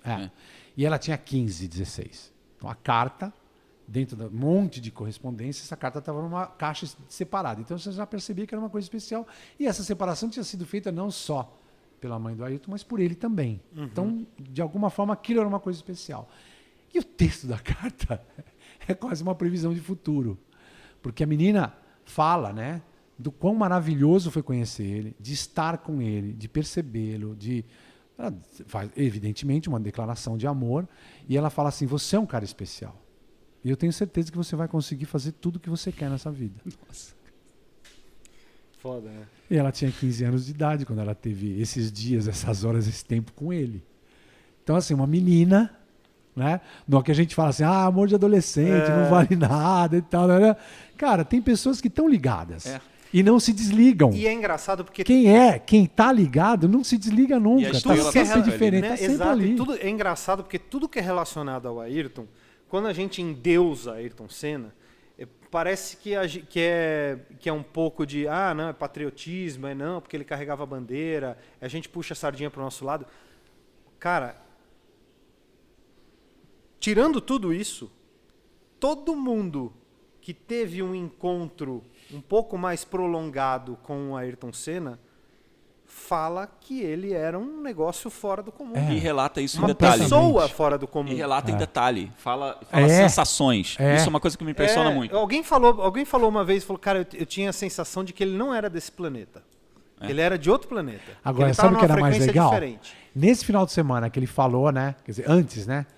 Teve o lançamento da Audi no Brasil, que foi uma venture do Ayrton Senna, né? A Ayrton Senna trouxe a Audi pro Brasil. Porque a Volks não quis. Exato. E aí sobrou para ele. Aí ele trouxe. E quando foi feito o lançamento, evidentemente que todo mundo da imprensa foi lá para ouvir a Ayrton Senna como piloto. Naqueles dias ele não era piloto, mas ele foi também piloto. Então ele atendeu. De gravata, não foi? Sim. Foi, ele deu entrevista para todo mundo. Sem boné da Nacional. Ele deu entrevista para todo mundo como tem que dar. Inclusive falando de automobilismo. E uma coisa que foi muito legal nessa fase, ele já estava... E aqui eu não preciso falar, mas assim, ele já estava com a Adriane. Sim. A minha percepção como repórter. Ele, depois que a conheceu, que ele conviveu, ele era outro cara. Outro cara. Ele sorria. Ele estava mais tranquilo com a gente da imprensa. Aí você vai falar, pode ser também coisas da carreira, ele estava conseguindo atingir outra coisa. Pode ser. Como eu tenho essa cabeça de olhar essas outras coisas, eu acho que tem muito a ver com o que ele tinha com ela, que era uma coisa muito solta e tal, de andar, de aparecer de moto, né? De levar ela para as corridas. É uma coisa que ele não tinha feito isso com absolutamente mais ninguém. Enfim, ele estava nessa fase, super descontraído, e ele levou todas as emissoras de TV a dar uma volta nele no carro em Interlagos. E perguntava, como é que você quer andar? Vamos devagar, batendo papo? Você quer fazer entrevista no carro? Quer ir rápido? Vamos dar mais uma volta? Então ele ficou para nós. Horas. Trabalhando pela marca? Sim. Mas atendendo todo mundo como eu tenho certeza que nenhum outro piloto faria. Não do tamanho dele. Não do status. A gente trabalha com, inclusive, assessoria de imprensa. Com assessores de imprensa. Um piloto não tem tempo para fazer isso. E ele estava fazendo isso... mas ele estava ganhando muito dinheiro, porque ele estava ganhando... Eu sei disso. Mas ele não precisava. Ele fez com um enorme prazer. E eu, na minha linha de tempo que eu tenho com ele, dos comportamentos dele, do tipo de resposta, tipo de reação, ele, depois que a conheceu, Ficou e melhor. abriu, ele era outra pessoa. Ele era um cara muito mais calmo, muito mais tranquilo, mais amigável. E eu lembro nessa fase de fazer entrevistas, né, de vir de Interlagos, atender todo mundo lá no escritório dele. Era a época também do começo do Aqui e Agora do SBT. Você lembra? Eram reportagens plano sequência. Gomes. Mas o legal do jornalístico daquilo era plano sequência. Não tem edição. Isso. A matéria sai da rua, sai da fita do cassete da câmera, é botado para ir pro ar. Porque pode ser, porque era uma abertura, o cara contava a história, mostrava, você tá vendo agora, e vai. E aí vamos junto e Exatamente. jornalismo verdade. E a repórter que estava uma vez, eu tinha uma repórter, Denise, não sei se era Denise, eu não vou lembrar o sobrenome dela. Não Denise era alguma sua irmã. coisa. Não era minha irmã. Era do SBT, morena, ela usava óculos e tal. E eu lembro que ela estava lá fazendo a matéria, Aqui e Agora. Então aqui na entrevista do Ayrton Senna e tal, aí você tá vendo um monte de gente, ela fez um making off. Que demais. Isso era Aqui e Agora. Sim. Puta sacada. Fez um making off mostrando todo mundo, os cabos e tal. Olha, o Ayrton tendo que organizar. Porque era assim, né? Todo mundo queria tirar foto dele, todo mundo queria tirar foto. Aí onde fica? E o Ayrton é que arrumava. O Charlinho tentava arrumar, não dava. Era ele, não, peraí. Primeiro foto. Você tira foto, vamos. Repórter, fotógrafo aqui. Cinegrafista ali. Não, ele arrumava a gente. Ele arrumava. Que louco. De uma visão de todo absurda. De tudo. Aí, ela fazendo essa narração, mostrando tudo e tal. Quando acaba a coletiva, todo mundo fala, e ele dava as entrevistas lá, era até arroz secar mesmo, entendeu? Tudo. E ela ficou até o pós-tudo. Porque quando todo mundo começa, então já está acabando a entrevista coletiva e tal. Ele já tinha percebido ela ali. Aí ela fala assim, então finalmente eu vou aparecer no Aqui e Agora? Olha isso. Só isso que ele fez. Aí ele chama ela. Aí ela pega uma exclusiva com ele ali. Ele fala, pô, finalmente estou aqui no Aqui e Agora e tal. Aí ele conta e dá uma baita de uma entrevista para ela. Que demais. Desse jeito. E assim, nós, que já tínhamos feito o nosso trabalho, a gente ficou assistindo o trabalho dela e ele atendendo. Então, esse era um cara. Ele era um cara que tinha ele era super reservado antes, tinha essa preocupação com o tipo de resposta, com o tipo de pergunta que se fazia e tal, atender de uma forma mais direta quem ele percebia que conhecia um pouco mais, mas nessa época ele estava desse jeito, organizando a sala de imprensa, chamando as pessoas, convocando, esperando todo mundo chegar e fazendo um pós-coletiva Caramba. para o Aqui e Agora numa exclusiva. Cara, que maluquice. Putz. Bom, eu tenho uma pergunta. Eu já fiz essa pergunta antes, mas não é que eu fiz a pergunta, mas eu falei que eu queria falar disso. Como o Celso Miranda virou um narrador? Narrar. Então, evento. porque na TV Cultura, quando eu escolhi, além de tudo, além desses eventos, veio também a temporada de 1991 da Fórmula 3 inglesa. E eu já tinha acompanhado em outras matérias, de outras formas, o começo da carreira do Rubinho. E ele estava lá. Estava lá. E foi quando ele foi para a Fórmula 3. E eu tinha feito a final do Brasileiro e Sul-Americano de Fórmula 3 em Interlagos. Que ele Osvaldo veio, Negri, ele já corria na Europa e ele fez veio correr só essa prova. Ele fez 3 corridas, ele fez o campeonato de Fórmula Opel, foi campeão na Europa. Veio fazer 3 corridas no Sul-Americano e Brasileiro, 3 corridas de Fórmula 3, com a Alfa Romeo, na equipe italiana, esqueço o nome. 3 corridas aqui, ele foi bem em todas e nessa corrida ele ganhou a prova e ele ajudou, entre aspas, ao título do Christian Fittipaldi, que aqui esteve. Essa ajuda os juntou, porque até aquele ponto eles eram rivais. Inimigos. Desde o kart, né? Era uma coisa meio que uma Acabou rivalidade do aí, kart. Acabou nessa prova. Porque o rival do Christian Fittipaldi era o Osvaldo Negri. E eu lembro que, inclusive, quem atrapalha a última volta do Negri de tentar alcançar e passar o Rubinho foi o Pedro Mufato, que estava tomando uma volta. Nossa, deu um bafafá. Discussão. A corrida foi maravilhosa, super disputada. Os caras, isso em 1990. Todo mundo de pé, muita gente em Interlagos para ver uma prova de Fórmula 3. E quem estava assistindo a corrida? Ayrton Senna. Sim, tem uma foto dele no grid com o Rubinho. Prestigiando os moleques. Ele gostava muito, sempre gostou muito do Rubinho. Foi lá para prestigiar os dois. Falando, não, esses meninos vão chegar e tal, e tal. Fiz entrevista com ele lá e tal. E é uma coisa muito legal, porque no ano seguinte, quando chega a Fórmula 1, eu estava na TV Cultura, estava fazendo e tal. E aí, quem é que vai fazer Fórmula 3? O Celso já estava fazendo as coisas que ele tinha indicado de Supercross americano. Porque, Supercross americano é meia temporada, mas é corrida pra caramba. Aí o Carlos Fernando fazia futebol, fazia vôlei. Tinha o Zé Góes, que era maravilhoso no vôlei, uma sumidade no basquete. Enfim, tinha um time bacana. Mas não tinha nenhum gasolina na história. Então, eu era comentarista, eu fazia as matérias, eu já comentava no programa Hora do Esporte. Ou seja, já estava trabalhando na coisa, falava, então vamos experimentar? Vamos experimentar, faz um teste, vamos embora. Fez. Então eu fiz. Então eu fiz o Supercross, eu fiz a NASCAR, com um comentarista de muito luxo, Ingo Hoffmann. Olha só. Ingo Hoffmann. Aí de vez em quando ia o Fabinho Sotomayor, aí tinha umas variações, mas assim, o cara era Ingo Hoffmann. E aí eu comecei a fazer essas narrações, e aí caiu a Fórmula 3 com o Rubens Barrichello. Acompanhei isso. A gente também, naquele 91, recebeu um farto material e também fizemos muitas matérias da Fórmula 3000 do Christian. 91 é o grande ano do automobilismo no Brasil. Que o Christian está na Fórmula 3000, que é a Fórmula 2 da época, né, que ele foi campeão. E o Rubinho na Fórmula 3 foi campeão. O Christian patrocínio da M2000. E o Christian... o Rubinho foi campeão em cima do David Coulthard, inclusive, em 91. Grande adversário, dificílimo. Sim.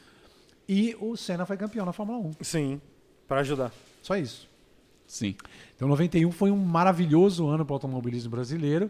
Tinha muita coisa e eu fazia muita coisa na TV Cultura. Ainda estava fazendo rádio. De vez em quando ainda escrevia para alguns lugares e tal. Era muito trabalho, meus filhos pequenos e eu trabalhando, infelizmente. Porque eu estava fazendo alguma coisa para chegar nessa história do Raul Seixas, né? Aprendendo o máximo possível, defendendo o máximo possível, porque eu sou de uma geração que foi criada para traz o dinheiro, que essa é a sua obrigação. Traz o dinheiro para seus filhos. Entendeu? E o resto é o resto. Meu pai trabalhava depois de que trouxer sol o dinheiro. a sol.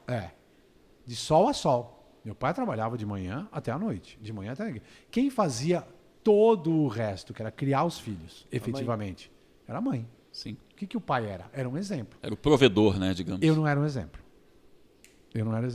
Definitivamente não era. E também não tomei conta dos meus filhos direito. Não sou um cara como exemplo. Eu, como profissional, eu acho até que eu fiz bastante coisa. Mas como pai, como marido, zero. Isso eu admito. Sem problemas nenhum. Hoje eu consigo admitir isso, né? Antes eu achava que eu era vítima. Vitimismo é a pior coisa do mundo. Inclusive, eu acho que é por isso que a gente não tem outros grandes pilotos. Porque eu acho que passa... eu falei demais de mim, né? Isso aqui não é uma terapia. Mas assim... mas é para falar de você mesmo. Mas assim, quando a gente vê o que acontece, né? A gente falou aqui de uma geração, chegamos no Rubinho, vou falar do Felipe Massa. Felipe Massa, que eu também acompanhei no kart e acompanhei toda a seletiva da Loire Filière, que veio para o Brasil, escolheu o piloto e tal. O Massa era molequinho, deu show. Não foi selecionado, porque os caras estavam selecionando outro tipo de coisa. Mas assim, o que acontece? Vitimismo, né, que a gente vê em outros setores, e tantos setores, é tão discutido, né? Esquerda, direita, whatever. Mas eu acho que esse traço na cultura brasileira entrou no esporte a motor de tal forma que não tem mais piloto. Não tem mais piloto.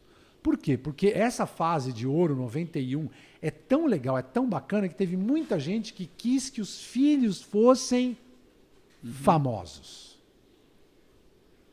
Não fossem pilotos, não fossem Porque campeões, formar fossem piloto, famosos. todos esses caras que a gente falou, até o Felipe Massa, ralaram o cu nas muito. ostras. Cara. Esses caras se fuderam. Claro, o cu nas ostras é muito bom. Mas ralaram mesmo. Sim, mesmo. Estamos falando de um esporte onde, se você não tem dinheiro, você não entra, tá? Então, ralar com nas ostras, não estou falando de ralar com nas ostras que nem eu, que nem você, Não, outra história. Não. Mas assim, dentro do espectro econômico que pode ser piloto, esses caras se ferraram muito. Mas e o Emerson, que era uma família legal, morava no Morumbi, o pai era publicitário e jornalista e tal. Só que como é que ele foi para a Europa? Exato. Ele vendeu um monte de coisa, ele fez uma fábrica de volante junto com o irmão, o cara ralou. Como é que foi? O Piquet. Piquet também é herdeiro, o pai dele era ministro de Estado, tinha dinheiro pra caramba, mas ele, o que ele fez? Ele foi ralar. Foi ralar. Aprender para fazer, foi mecânico. Foi mecânico e tal. Foi Que correr fez de o moto. Ayrton? Mas o Ayrton, o pai dele era dono de concessionária, distribuidor, autopeça, não sei o quê. Só que é o seguinte, o pai dele chegou depois da primeira temporada de Fórmula 1600 e falou, acabou. Se vira. Ele queria que o Ayrton voltasse para o Brasil trabalhar na... Ele voltou. Dentro dessa história do CD-ROM, ele voltou, porque o pai dele falou, não, é aqui, meu filho, não tem essa, não tem mais bancar essa história. Se você quiser, Isso é você caro. dá um jeito. Dá um jeito Só de que pagar. esse dá um jeito é trabalhando aqui. Ele foi trabalhar na empresa. Ficou um tempo na empresa, se frustrou, falou assim, não é isso. Ele já era casado. Ele entrega o emprego para o pai, a aliança para a esposa e fala, o que eu amo, o que eu sei fazer é aquilo. E aí, no segundo ano dele na Europa, primeiro ano de Fórmula Ford 1600, ele ganha, vou chutar os números que eu não tenho os números direito na cabeça, mas ele de 17 provas ganha 13. Com essa ajuda do pai, com a esposa junto, já era fenômeno, né? Fórmula Ford 1300. Fórmula Ford 1600, ele vai sozinho, consegue o patrocínio lá do banco lá no Rio de Janeiro, já tem um parceiro para fazer a parte, né? Ele ganha de 20, ele ganha 19. E consolida o nome, né? O Silva. Ayrton Senna da Silva, lá na Inglaterra, e depois sobe para a Fórmula 3, e é aquilo que a gente... O que faz ele acordar? O fim da grana. É o fim da grana. Do mesmo jeito que para mim foi essa história do meu pai, da revista e do meu filho, em 88. Sim. Meu, chega de vitimismo, cara. Você tem que se virar. Vai se virar. Mas 1, 2 empregos... É isso. É isso que sobrou, meu amigo. Vai atrás. E no caso do automobilismo, a partir desse sucesso todo, começa-se a... Eu, sim, não quero ser ofensivo para ninguém, que, por favor, ninguém se ofenda, mas é a minha observação. Há tanto investimento financeiro na carreira das crianças, que essas crianças, por um lado, não podem passar a frustração de perder. Então, os karts dos melhores, que têm grana, são os melhores possível, eles não podem perder. É horrível perder, os pais brigam, não pode perder, os preparadores ganham muito dinheiro para dar karts para pilotos não tão bons, que já tem assessor de empresa e gente para carregar capacete desde os 8 anos de idade. O que acontece aí? Você acaba não tendo concorrência real, você acaba mentindo para as crianças, que elas são as melhores do mundo, e quando é que elas vão ver o bicho feio? Quando estão na Europa. Aí já é tarde. Tarde demais. Ele não aprendeu. Ele não aprendeu não a pilotar, ele não aprendeu a ter que querer pilotar.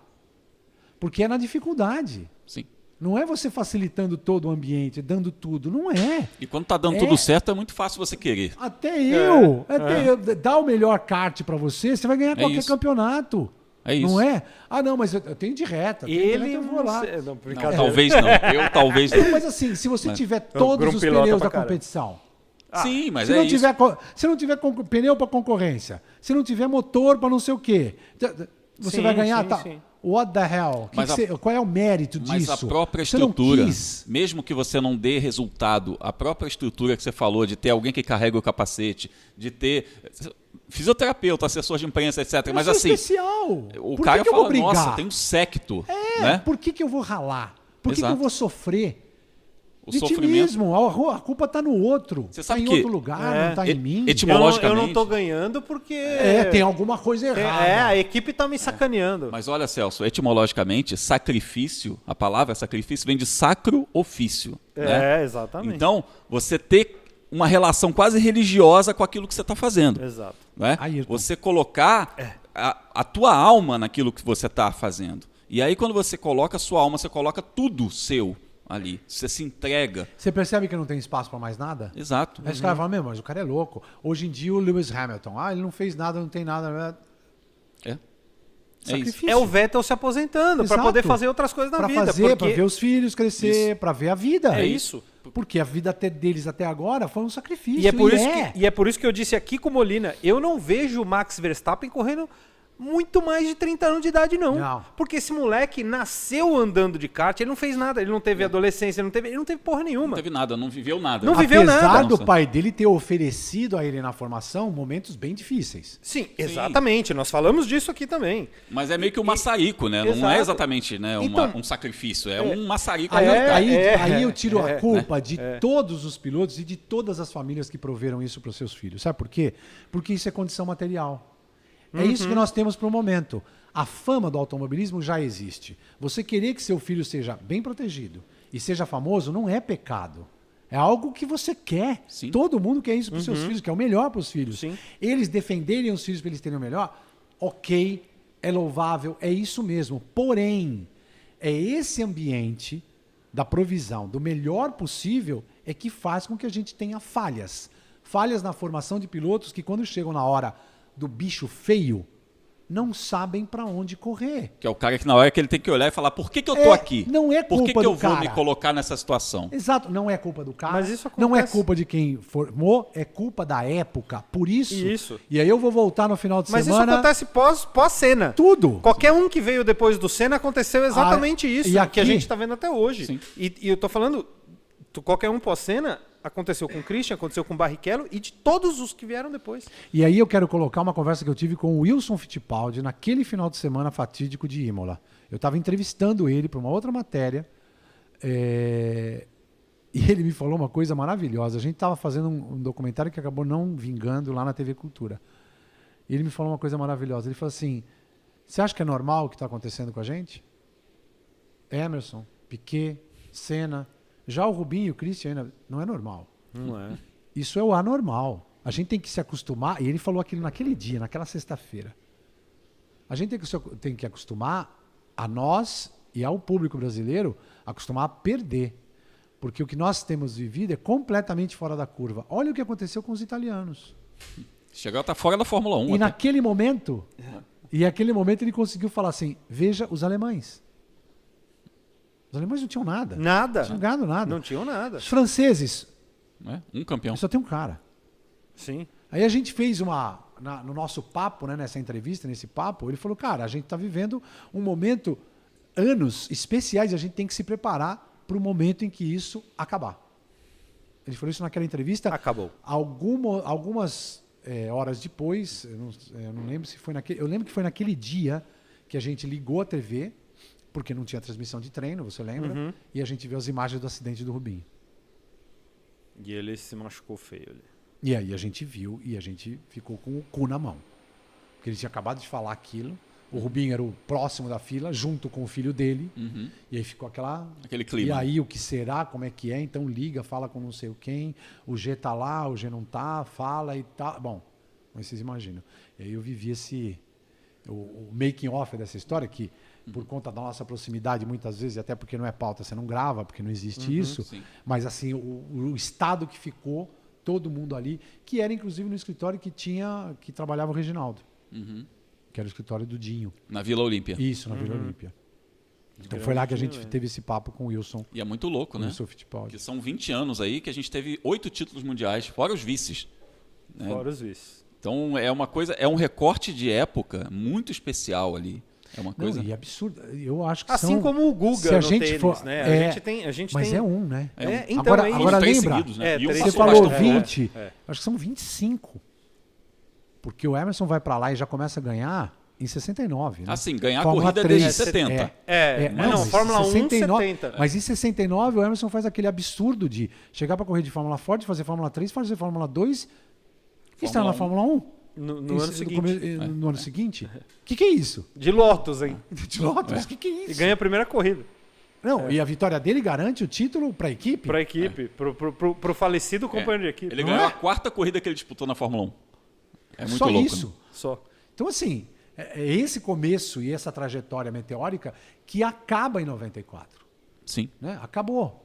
E Acabou em simbolicamente a gente teve o título da Seleção Brasileira de Futebol naquele Isso. mesmo ano, que não tinha desde 1970. 94. E veja que Desde história. Pelé. Né? Então, desde 70, quando começou a fase Aham. do Emerson até 94, foi o automobilismo, né? E veja que interessante, de repórter especializado em esporte a motor, naquele 1º de maio de 94, eu estreio como comentarista do Cartão Verde, por conta da morte do Ayrton.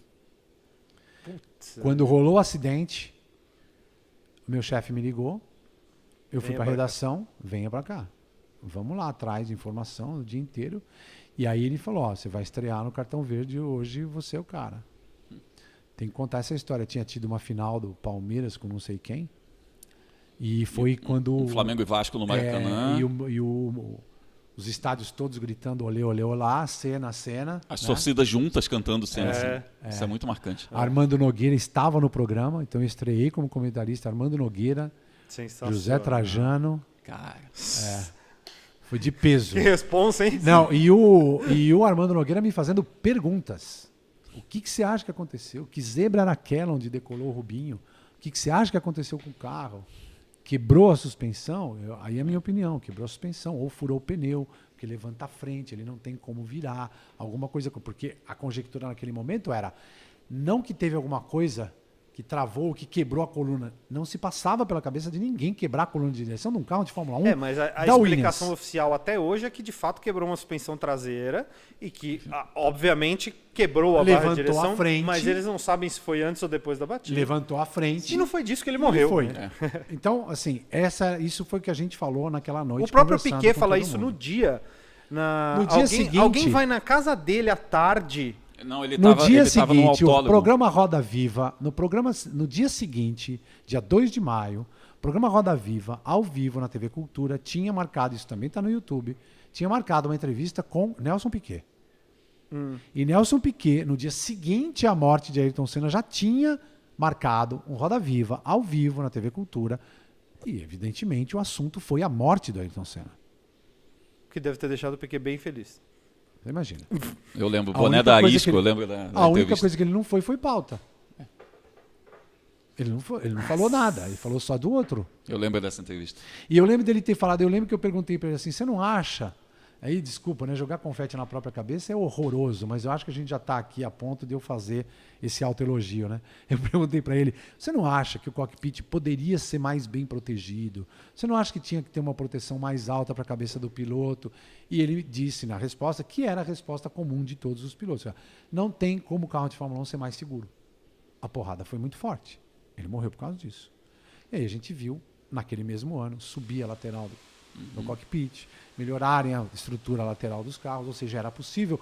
Como o Molina deve ter dito aqui, sempre é possível melhorar e sempre se deve melhorar. A tecnologia está aí para preservar a vida dos atletas que se sacrificam. Isso. Né? O sacro ofício de ser um atleta profissional de alto nível tem de ser protegido por nós também. Aliás, mesmo nos esportes que você não arrisca a vida diretamente.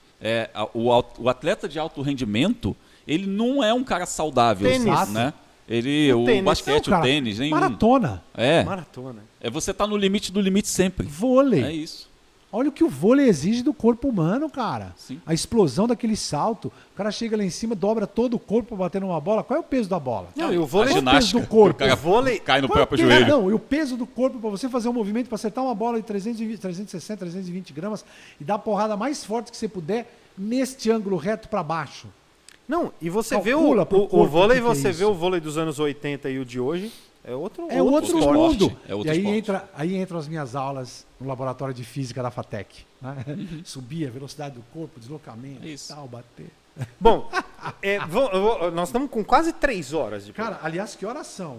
São tarde. Tarde, bem Quase tarde. Cara, então 11. eu tenho que, no mínimo, ligar pro estacionamento para eu Ah, é verdade, é verdade. o cara deixar. Eu só quero deixar eu saber pegar uma coisa. Ah. Eu gostaria de comentar. Supermotor Supermotor. é provavelmente o programa de automobilismo. Você É o deve mais velho. saber. É o mais É. longevo. É, Talvez é, não o com mais velho, mas o certeza. mais longevo. Com certeza. Estamos começando a nossa 19ª temporada. É inacreditável. Começou em 2004. É inacreditável. E porque também lá o Edu Ramos, que era o diretor, e o Figueira, eles chegaram para mim e falaram, mas dá para fazer começar um programa agora, em novembro? Eu falei, dá. O esporte já mudou, mas não acabou tudo. A Fórmula Indy já acabou. Eu falei, não, Eu falei, mas agora que é hora de não comentar. não existe fim do esporte. Mas como não? Não, tem corrida, tem Dakar daqui a pouco. Os Acabou caras de ter estão o aqui. Campeonato Brasileiro, tem não É. sei o quê, tá? O Evandro Figueira, que produziu o primeiro programa comigo, e a coragem do Eduardo Ramos de deixar aquilo ir para o ar. Isso aconteceu no final de 2004. E o único evento que o canal tinha naquela época era o Campeonato Britânico de Turismo, onde estreava BTCC. Augusto Farfus Júnior, Cara, correndo de Alfa Romeo. Do cacete. E a gente apostou naquele evento. Era o britânico ou era o Britânico mundial? já? ainda, era né? BTCC. depois foi o mesmo time, foi pro virou Virou europeu Virou europeu. WTCC. e virou WTCC. Exatamente. Era ETCC, é verdade. Virou ETCC e depois WTCC. É isso. BTCC, ETCC, WTCC. E Isso o aí. Afarfos correu de Alfa em todos eles e Isso. depois virou Depois piloto virou BMW. BMW. Pô, eu tinha Alfa na época, velho. Eu era Esquadra Corse, porra. Meu, foi muito legal porque a gente fez o acompanhamento disso e foi quando a gente começou a dar voz para os novos esportes, né? O que a gente, né, para kart, muitas competições da SAE a gente mostrou. Sim, legal pra cacete. A gente abriu o estacionamento lá do Grupo Bandeirantes, você lembra disso? Você estava lá trabalhando, Sim. que a gente botava os carros de corrida lá, mostrava. Uhum. O nosso Diego Nunes levou o Fórmula dele lá no estacionamento, levou o legal. carro da Garoto lá pra gente Cacete. mostrar, falar da corrida. Fórmula 3, né? Então tem sido maravilhoso, tem sido um tempo maravilhoso fazer o Band Esportes. Quanto tempo você está no Band Esportes? Desde 2004. Na Band desde 2004. Então você tá quase há 19 anos. Eu voltei pro Brasil para fazer o Auto Esporte, fiz 10 meses de Auto Esporte e fui convidado para ir fazer Indy na Band. E lá estou desde Caramba, então. eu nem lembrava essa história do Autosport. Mas ninguém lembra mesmo, porque eles apagaram todos os registros. É mesmo? Porque quando eu falei que eu ia embora, eu falei que ia embora. Aí eles me fizeram uma contraproposta e eu falei que não. E aí falaram, então... Vai se fuder.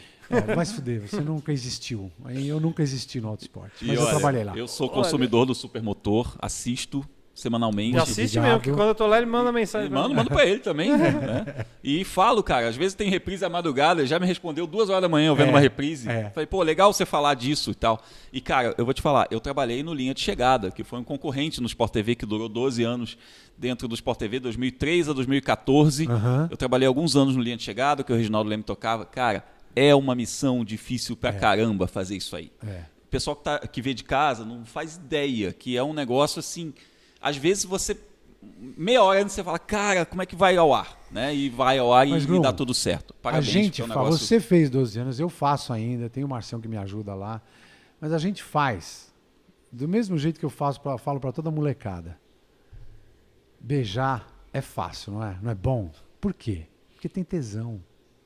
A gente faz com tesão esse negócio, aí fica fácil. Né? E gostar do negócio é parte fundamental, né? Cara, é isso. Quando você gosta, quando você faz com tesão, quando você faz mesmo com propósito, o propósito vem depois do tesão. Você gosta do que você faz. E aí você vê o propósito. Né? Hoje, já nesse tempo todo, a gente vê muito mais o propósito do que qualquer outra coisa. Hoje o nosso propósito é olhar aquela R3 da Yamaha e falar assim, cara, o próximo campeão mundial de esporte a motor vem da moto e vai vir de uma dessas motos. É desses caras que vêm. Por quê? Voltando a falar da história do kart e tal, porque tem dificuldade. Os caras têm moto sorteada, não tem preparador que faz canhão, não tem não tem autódromo preparado para isso. Não. Cara, todas as outras categorias, me desculpem, todas as outras categorias, inclusive monomarca, não proporcionam isto. A moto é sorteada. Você quer fazer alguma coisa? É pressão de pneu. Mesmo a pressão de pneu, você tem uma margem que é calculada e dada para todo mundo. Relação, 2 relações só. Ou é uma ou é outra. O resto, o que você faz? Se vira! Se vira! A última corrida do ano, o que teve? Teve 11 caras dentro do mesmo segundo disputando o primeiro lugar. Um deles, convidado para correr, veio do MotoGP, do Moto3, Diogo Moreira. O outro, já correndo no Campeonato Mundial, o Humberto Maier, o Turquinho. Foi fácil ganhar?